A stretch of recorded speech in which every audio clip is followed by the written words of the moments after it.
Come here now, girl.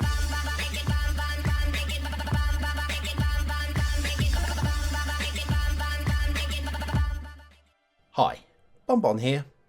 The original Cities Skylines game had a very simplistic power supply model, which worked fine but felt somewhat separated from reality, where power would simply jump from one house to another if they were placed in close enough proximity to each other. Then along came the game-changing Electric Roads mod, which transferred power supply into the road system and made the entire process feel more like a real power network. Cities Skylines 2 has run with this idea and expanded upon it, to make the supply of power to your city something which has subtle nuances while not being completely and unplayably complicated. Today we will look at the new system, how to use and connect it all together, and check out the brand new assets, which are impressive to say the least. We won't be looking at any hacks, tricks or exploits, as these have a habit of changing over the years, and I want this tutorial to be a useful entry point for someone learning the game. As always, I am recording on PC on an early release version, so some aspects of the game may change between now and your time in the future. Also, if you're playing on console, any key commands I give you here, you will have to translate for your own system's controller.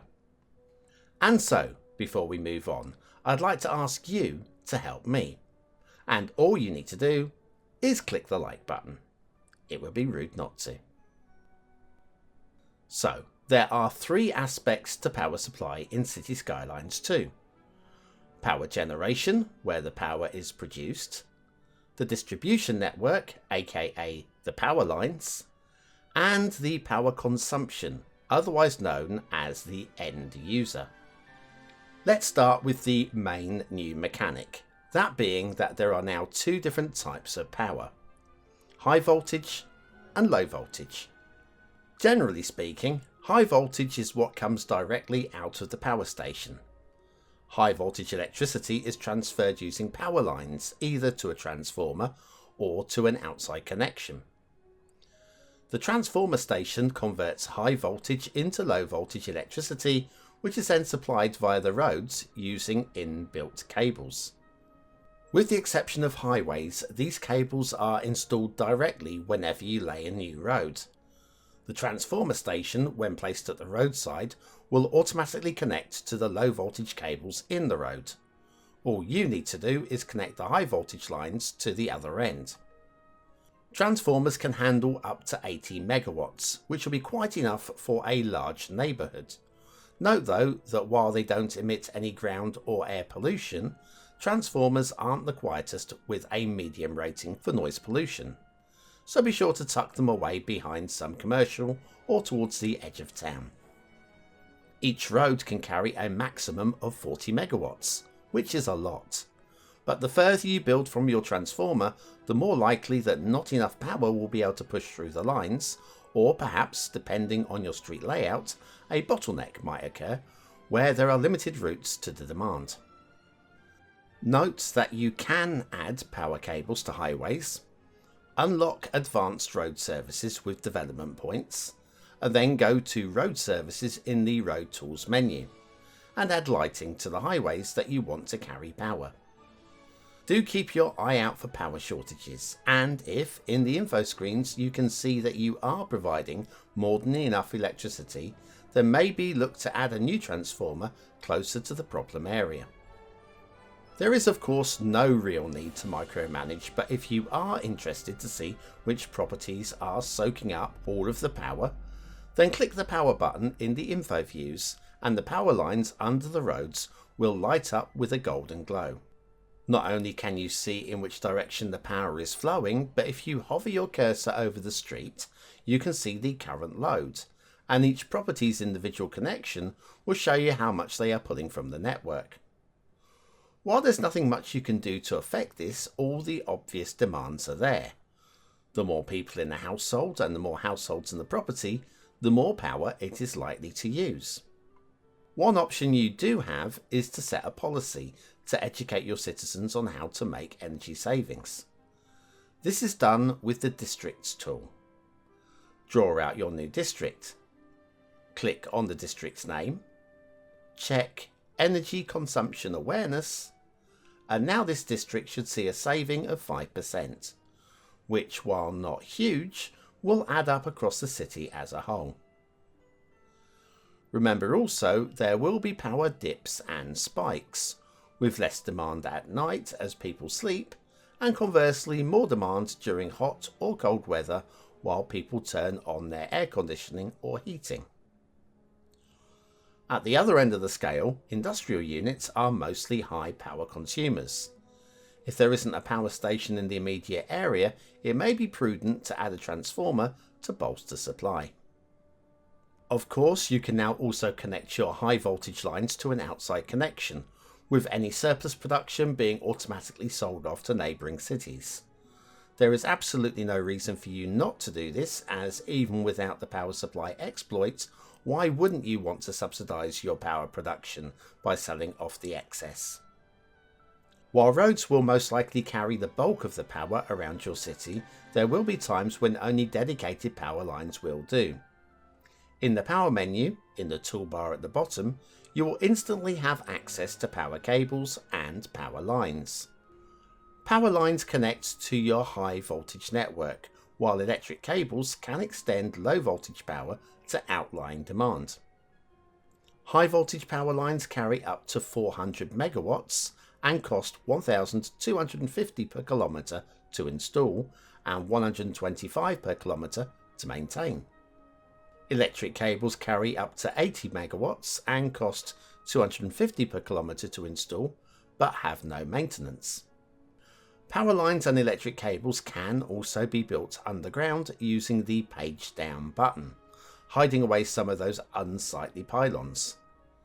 Note though that it is approximately twice as expensive to lay cables underground, so if money is tight, you might want to come back and make aesthetic changes later. So we now know who our customers are and how the power will reach them, and it's time to decide which form or forms of power production we wish to use. From the start of the game, you will have two options: wind turbines and the small coal power plant. Neither are likely to be your final primary power source, but will be enough to get your city up and rolling, at which point you'll be in a far stronger position to make longer term decisions. When you select your power station of choice, your map will fill up with arrows. These indicate the wind direction and its strength. For air polluting power stations such as the small coal plant, you will want to place these downwind of anywhere you might in the future want to be a residential or tourist area. Air pollution can carry much further than you might imagine, so err on the side of caution and build in the safest location possible. The small coal power plant costs $100,000 to place, with an upkeep of $72,600 a month. It will produce 20 megawatts of power. Coal storage facilities are, however, very low, at only 20 tonnes. So you want to make sure that you are either producing plentiful coal resources locally, or you have an excellent freight access to the area. Otherwise, power shortages are almost certain to happen. Unlike many of the other units, the small coal power plant is not upgradable in any way. It has medium ground, air and noise pollution, but limited future flexibility. Just as long as you keep the coal arriving, it will provide you with a reliable, steady power flow. Wind turbines can be a viable addition to the small coal plant. Financially, they cost exactly a quarter of the former unit to place, and also a quarter to upkeep. Their optimum placement generates 5 megawatts of power, which is also a quarter of the small coal plant. So, perfect placement of the turbines will generate the same level of power without the need for a continuous trail of coal trucks. All you need is for the wind not to drop, which is far from guaranteed. Connecting turbines to the network is slightly different from all other power stations. Turbines don't need a road connection, but will need to be connected directly into the road network via electric cables. As wind produces low voltage power, you won't need to use transformers. Turbines don't produce ground or air pollution, but do emit moderate levels of noise. It shouldn't be too hard to keep them away from your houses. You will want to place them in the windiest location possible, as the power generated is proportional to the wind speed. At between 0 to 5 megawatts, you will need a large wind farm to handle a sizable population. Turbines are upgradable to help counter their shortcomings. Solar Assist adds a solar panel which increases power by up to 2 megawatts, depending on the weather. The Advanced Rotor will increase power generation by up to another 2.5 megawatts. Finally, the Battery Extension adds a backup battery to the turbine, storing up to 10 megawatt hours for when the winds drop. But what should you do when your city demands even more power? Well, you have plenty of options in the development tree menu. For just 2 development points, you can unlock the gas power station, costing an initial $650,000 with a whopping monthly upkeep of $781,000. This will provide you with 250 megawatts of power, which is more than 12 small coal plants side by side. The initial cost is about half that of the like for like on multiple small coal plants, but then no one is going to be building 12 small coal plants. The gas turbine produces medium levels of ground, air and noise pollution, and is upgradable with extra storage, up to 16 times, an advanced furnace to save 15% off fuel usage, an exhaust filter to reduce 50% off air pollution, and an additional turbine to boost production by 100 megawatts, but you will lose some on-site parking. There are 2 more power stations available for 2 development points each, but these both require the emergency battery station to be unlocked first, which at 1 development point technically increases the unlock cost of the other 2 to 3. So let's talk about the emergency battery station first then. This stores surplus electricity during the low demand times, pushing out extra when there is extra demand on the system. It costs $150,000 to install and then $63,000 a month to maintain, storing up to 500 megawatt hours with a supply capacity of 200 megawatts. With no ground or air pollution, the only concern is medium levels of noise, so tuck this one away from housing. As for upgrades, you can add an additional battery bank worth another 100 megawatt supply, or up to 13 diesel generators if you place them carefully.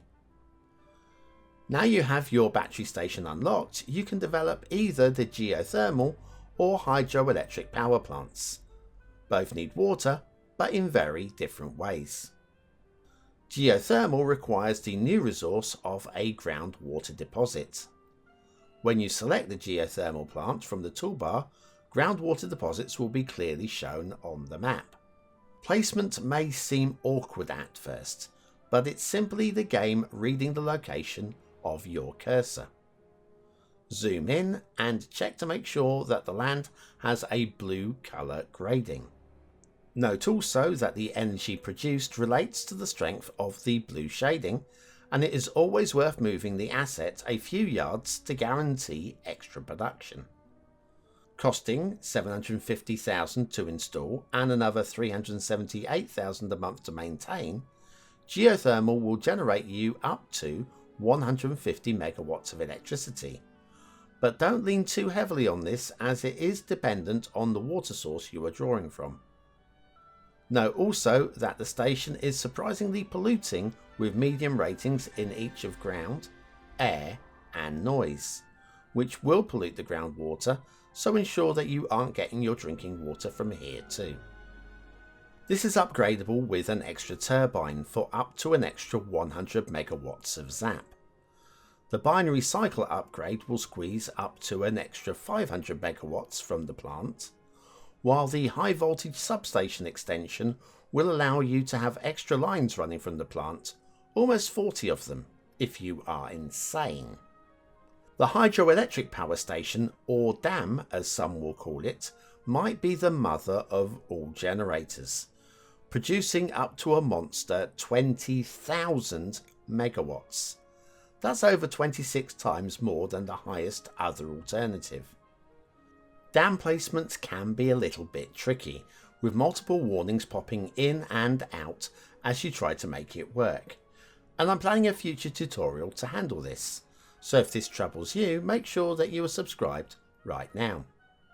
The two main features you are looking for when choosing a dam location are high river banks on both sides, as well as wide a body of water as possible, both of which will massively increase the power that your dam produces.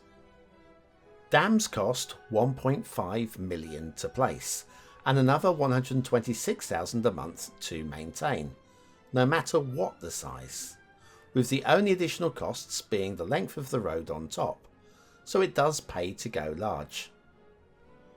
In real life, engineers will partly terraform dam locations, so using the terraform tool here doesn't really feel like cheating, if that's something you would normally prefer not to do.